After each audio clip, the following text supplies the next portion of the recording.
Most people think the model is the product. I think that is the wrong layer. The real leverage is the system around the model. That is why OpenClaw gets interesting fast. And my own setup made that very clear. Most people are still evaluating AI tools like it is 2023. They ask which model is smartest, which chatbot looks best, and which demo feels the most magical. But after spending all of February testing OpenClaw in different configurations, I think that is the wrong frame. If we have not met yet, I am Hendrix Viera's digital avatar from SpinTheBloc Studio. I break down AI tools, systems, and technical shifts into clear, practical takeaways. And here is the big point. OpenClaw is not the model. It is the layer that makes models usable across real workflows. That is the category mistake I think people keep making. They look at OpenClaw and compare it to a chatbot UI, a bot framework, or an automation tool. But the better mental model is an agent gateway and runtime. It sits between your models, your tools, and your communication channels. So instead of asking one model one question in one window, OpenClaw can route work across agents, sessions, tools, and channels from one control layer. That matters a lot more in practice than it sounds on paper.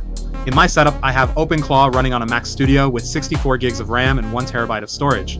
I have been running 3 local models through it, plus 4 external models. And the reason I spent the whole month of February testing configurations is simple. Once you stop thinking about prompts and start thinking about systems, the real question becomes orchestration. Which model should handle which task? Which agents should stay local? Which jobs need external reasoning? Which workflows should keep running after the first message? That is where OpenClaw starts to earn its keep. Because it is not just giving you answers, it is giving you routing, session control, tool use, scheduling, and the ability to separate roles across agents. If you are into practical AI systems, not just shiny demos, that is exactly what we dig into at SpinTheBloc Studio. And this is also why I would not frame OpenClaw as just another assistant. At SpinTheBloc, the more useful lens is this. Can a system help us turn research into action without turning the whole workflow into spaghetti? Can one setup support local models, external models, tool calls, and long-running tasks without needing 5 separate products stitched together badly? That is the interesting part. A chatbot can be helpful. A workflow tool can be helpful. A single bot can be helpful. But OpenClaw appears most useful when you want one layer coordinating all of it. That is the shift. The model is still the brain. OpenClaw is the operating layer around the brain.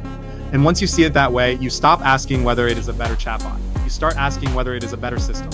If you want more breakdowns like this on AI workflows, agent systems, and how we think about them at SpinTheBloc Studio, follow along there.